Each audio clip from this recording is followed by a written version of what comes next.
की हार्टबीट किती महत्वाचं आहे, ते तेवढं जेवढं महत्वाचं आहे तेवढंच नाटक माझ्यासाठी महत्वाचं आहे. कुटुंबाने जर साथ नाही दिली तर तुम्ही कलाकार होऊ शकत नाही. पहिलं नाटक आम्ही केलं होतं आखरीत घडलं नावाचं, आणि त्या नाटकाचे मला वाटतं मी 100 प्रयोग केले. ज्या लोकांसाठी करताय त्याच लोकांकडून एखाद्या वेळेला येतं की तुझ्या पर्सनल स्वार्थासाठी तू आम्हाला तयार केलं. तर मी हे काम सुरू केलं होतं याचा पर्स्पेक्टिव्ह होता की पुणे आणि मुंबईमध्ये सगळं इंडस्ट्री आणि कलाकारांची एक भूमी म्हणून कॉन्सन्ट्रेशन झालेलं आहे, आणि याला तिथून बाहेर आणणं गरजेचं आहे. आणि चाकणमध्ये असे अनेक लोक मला भेटले की ज्यांना काम करायचं पण व्यासपीठ नाही, सलग होणारं काम नाही, आणि म्हणून मी तिथं काम करत असताना ते सगळं ड्रॉप केलं आणि इथे येऊन कामाला सुरुवात केली. 6-7 वर्ष झाले, 8 वर्ष झाले का. प्रत्येक नात्याचा एक कालखंड असतो की ज्या काळात मग नंतर तुम्हाला आंतरबाह्य माणसं कळायला लागतात. तुम्ही प्रेझेंट नाही करू शकत त्यानंतर तुम्ही कोणाला.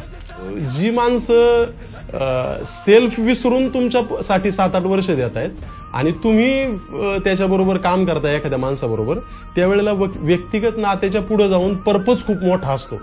त्यामुळे कदाचित कधीतरी वाटतं की चायला 15 वर्ष आयुष्यातली दिली आहे पण ती वर्थ आहेत का, तर हे होतं आणि प्रत्येकाच्या आयुष्यात होतं.